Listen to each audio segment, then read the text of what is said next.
fifth session of the Kadamba seminar. The paper I am going to present today is on Buddhism and Buddhist relics of the early Kadamba period. Buddhism and Buddhist relics of the early Kadamba period. So, for Buddhism, I am going to give a complete introduction from when it started, why it started, and also for the Buddhist relics, I have restricted myself only to the relics of the Banavasi Kadamba period, early Kadamba period. So, information is less, more of legendary evidence than archaeological evidence. As we know, Banavasi is more famous through legends and literary sources than the antiquities it has provided to us. So you know all that Ashoka was responsible for the introduction of Buddhism at Banavasi. 600 years before, the Kadambas emerged as the rulers of Banavasi region. Buddhism had already anchored there. Buddhism was there 600 years and Mahavamsha.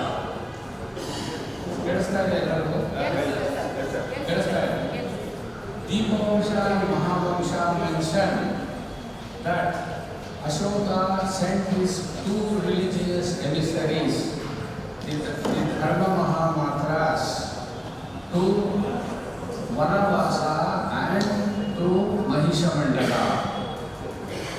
After the second Buddhist conference held at Pataliputra, Ashoka sent his two Mahamatras to the south. We know that Chitradurga is the southernmost limit of the Ashokan inscriptions in Karnataka. And beyond that, some said that he had conquered, and some said they don't agree. Otherwise, Ashoka could have actually, instead of sending Mahamatra, he could have installed his epigraphs. So that is actually an arrogance of an imperial to establish or to install an epigraph of his own in the country of or in the land of the other chiefs. So he didn't do that. Instead, he said he was actually, Ashoka was interested in Dharma Vijaya than in Yuddha Vijaya. So he sent his religious emissaries, one to south and one to Vanavasaka country. Vanavasaka was well known by the time Ashoka came to south, because Vanavasi has a longer history than the Mauryan period. So he sent his Thera Rakhita. Thera Rakhita was sent to Banavasi country, and Thera Mahadeva was sent to Mahishamandala. Deepavamsha and Mahavamsha Silonis chronicles say that Thera Rakhita went to Banavasi and preached there Anamataga Samyukta, some code of conduct which is mentioned in the Silonis chronicles as Anamataga Samyukta, floating in the air. You know that Buddhist bhikshus, particularly after Buddha, they were so much capable of magic and mystical powers that they could even float in the air. They could go to Trayasthrinsha heaven. Buddha also had gone. His pupil was also actually, they had gone and they used to come and communication with the gods and who are living in the Trayasthrinsha heaven. So just to impress the people about the power of Buddhism, he is known to have preached his Buddha's teachings floating in the air. So by this, hundreds and thousands of people at Banavasi converted themselves into Buddhism, and Buddhism was actually founded at Banavasi. It's a mythology Actually, it is mentioned. What is mentioned in the literary sources. So from then on, Buddhism actually prevailed, it grew. In 150 AD, Thera Chandragupta is said to have gone to Ceylon for the installation of a stupa there by the Ceylonese king, along with thousands of bhikshus from Varanasi. So this is the literary history. And afterwards, actually we don't have any reference for Buddhism, but we know that Varanasi had contacts, cultural and commercial contacts with the Mauryan kingdom. Archaeological proofs have provided. Archaeological excavations conducted by the University of Mysore under the leadership of Dr. M. Seshadri. And I was also fortunate to be a member of the excavation team that conducted excavation in 1969, 70, 71. I was a research scholar and also an antiquity assistant at that time. I was personally there. I supervised some of the excavations, some of the trenches there, and the report has already been published. So Seshadri got very good clues for the contact between Varanasi and North India. One silver punch mark coin was found below the Shatavahana levels at Varanasi, and also a stray piece of NBP ware, Northern Black Polished ware, was also found. This shows that the connection, Mauryan connection with Varanasi before the Christian or before Ashoka. So this is the only piece. Afterwards, in 98,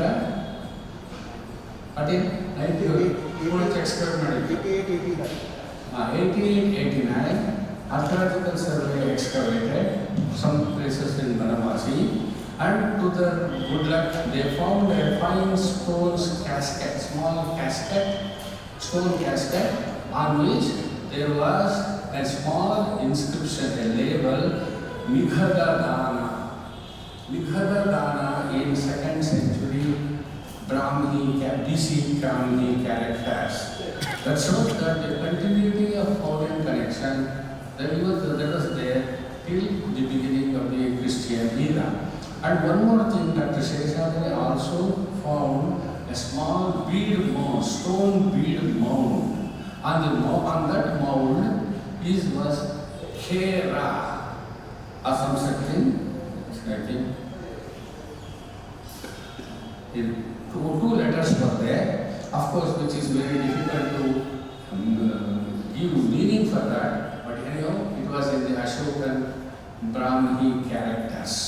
So that Brahmi characters and Nighada at a later time, and also Northern Black Polished ware, all those things connect Varanasi with the Mauryas. That means Varanasi was a flourishing city at the time of the Mauryas, and that is the reason why Ashoka sent his religious emissary, religious Mahamatra, to Varanasi to preach Buddhism there. There is a very evident possibility that Ashoka had visited Sannati during his long tour of about 260 days. So, because good number of Ashokan acts he made for the propagation of Buddhism all over India are very well represented in the Sannati stupa. They are not just religious, but political, a person, an emperor taking action for the spread of Buddhism all over his empire is very well reflected at least in 16 panels.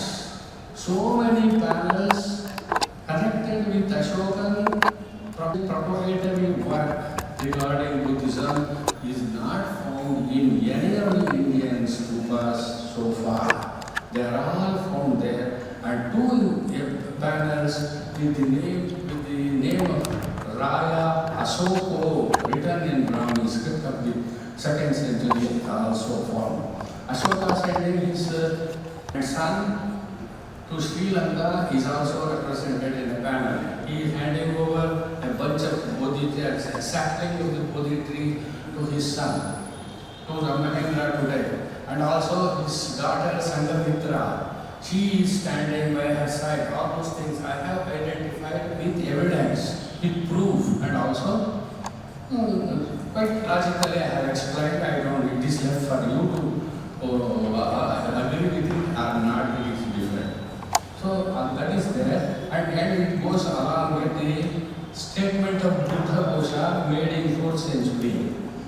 Ashoka says, Buddha Ghosha says that he sent his daughter Sangamitra along with three his associates.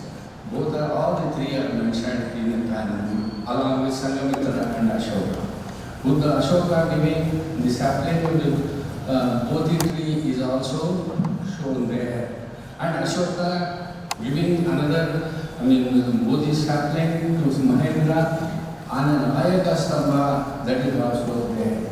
And Ashoka bringing all the Buddha Sharirika Dhatus, Buddha's mortal remains from 7 of the 8 Ashtavaga stupas, that is also there. And he could not do it because the Nagas of Himalaya, where in the Ramagrama, which were protecting the stupa of Buddha, they protested so strongly that Ashoka came back. He did not do that, he did not touch that. And Ramagrama stupa is mentioned, shown as one of the greatest stupas of India. It is called Ashtavaga stupa because it contains the original 1/8 portion of Buddha's lyrics. So that is represented. So in this way, Ashoka's deeds are mentioned in such a large number that nowhere in India you find so many panels relating to this subject. So probably with this background, actually, if you look, Ashoka was well known to Sanati people of second, because this are all in 2nd century workmanship. The panels that are of the Pranati Mahastupa, they are actually 2nd century workmanship. So in that they are all reflected. That shows that they wanted to glorify the emperor who had probably visited personally to Sanati and also installed a huge slab of his edict there at Sanati. All these acts show that Ashoka was very much interested personally with Sanati people. So in this way, this is the way on basis on which I have considered that Ashoka probably, or most probably, and most plausibly visited Sanati.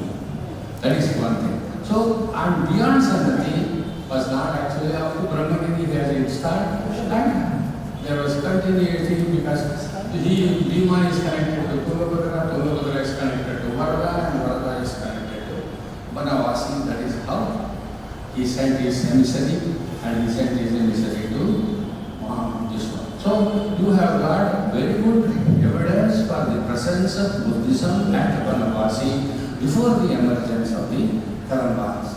The first positive evidence for the presence of Buddhism at Banavasi comes from the famous Naga stone inscription in the complex of the Madhukeshwara temple there. It is even possible that Naga stone where Madhukeshwara temple was probably the place of a stupa. It might not have been brought from elsewhere, but was probably a stupa was there almost in destruction, and in the place of which Madhukeshwara temple might have been constructed there. And because Naga is there, and it is worshipped even by the Hindus, so it might have been installed there. It is not just, it is 100% Buddhist, because Naga Muchilinga is the god considered as, he is also an Yaksha. Nagamuchalinda is also an Yaksha who was actually contemporary to Buddha, and he actually facilitated Buddha to continue his penance undisturbed. When Buddha went to tapas for penance again to attain Buddhahood. So there comes the story, goes afterwards like that.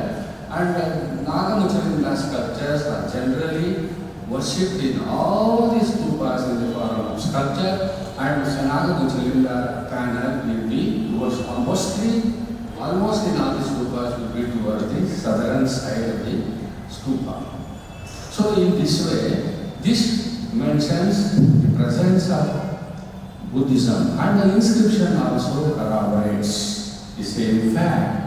And the queen, what's her name?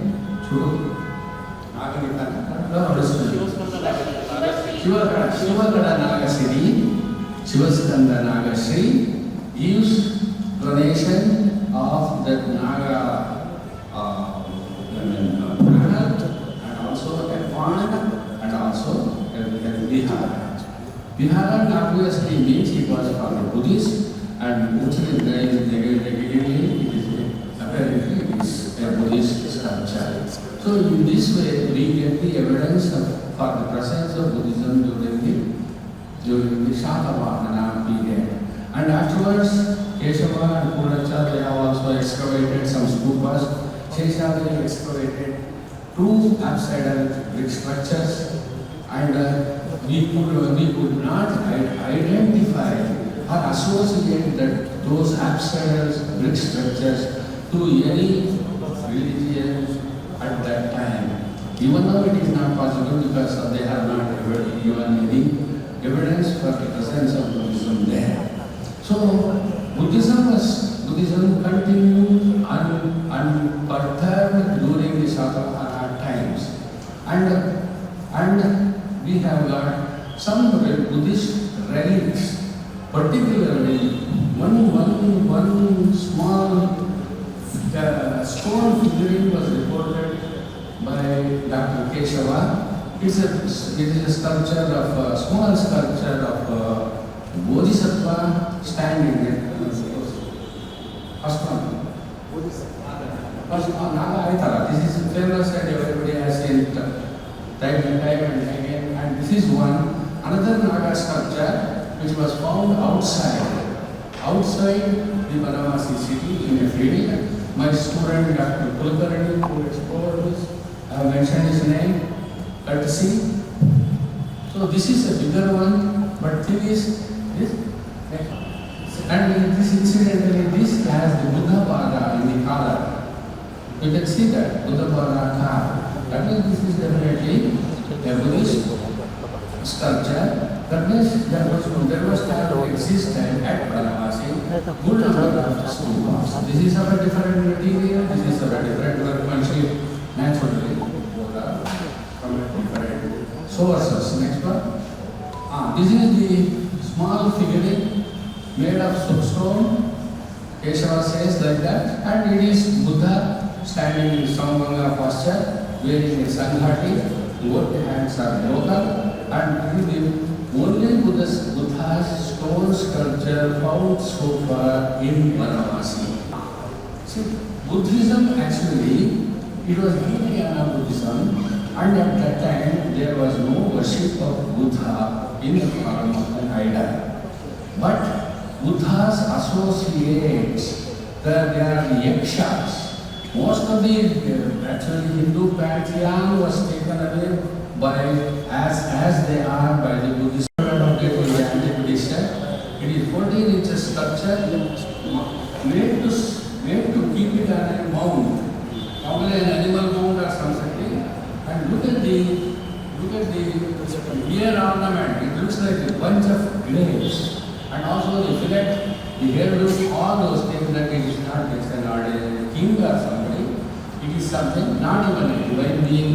There is no halo, but it is a yaksha one. Next one. Closer. Next. This is the real yaksha figure. Yakshas were among the chief of the Yaksha group is Kubera. Kubera is actually there in Indian mythology also. He is the guardian of North, whereas Kubera is the guardian of South. In Buddhist pantheon, he lives in Sri Lanka, it is also mentioned. And he was the one who is actually responsible for giving who is the god of wealth. Next one. This is the Yakshi sculpture which I got in the excavation in Banavasi in 1970. Now it is preserved in Mysore Department Museum of Archaeology, Conservatory. One of the considered the most beautiful terracotta images ever made in this region. Why? Not by me, but by Dr. Dhawadekar, who have mentioned Indian terracottas. Next one. This is the Amsterdam building. The supervisor for that. And this is the Dodi Gutta at Banavasi. Probably it was a Chaitya hall when we looked at its plan. See, there are two concentric circumambulatory passages, and the radial walls are not actually, they are just only foundation walls. Probably the outer inner wall, this one, that one actually was the base for the pillars, wooden pillars erected over there, and there is also a porch in front, and it resembles the porch of actually the plan of the Karle Chaitya hall. The sculptor or the donor of which was Bhutapala who hailed from Banavasi. Okay, thank you very much. I'll come very important. These important sculptures are there. So this is from Haibunda, Yaksha sculpture from Haibunda. One of the best sculptures of the Yakshas found so far in Karnataka. Next one. Next one. Closer. Next one. These are the two Buddha sculptures from Haibunda only. And these are the only two sculptures of the early Kadamba period. And also Yaksha sculpture, they are stone sculptures dateable to which can be placed to the early Kadamba, Banavasi Kadamba period. So this is one thing. Another thing I want to just one minute. Yaksha worship was so prominent in South Kerala and North Kerala regions. Probably that is why there is one place called Babruwada. Babruwada. There is a Buddha sculpture is worshipped there as Babru. And you know, Babru is also a name for Mungus. And Mungus is actually Upadhi of Kubera.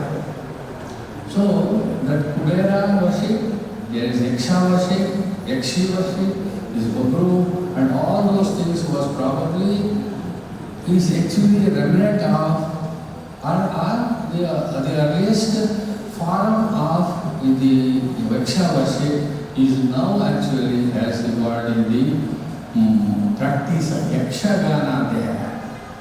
You can connect that Yakshi with Yakshagana, Yakshagana to Yakshi, because this is the area where Yaksha worship, Yakshi worship was there. So probably it has come up. It's an embryonic form.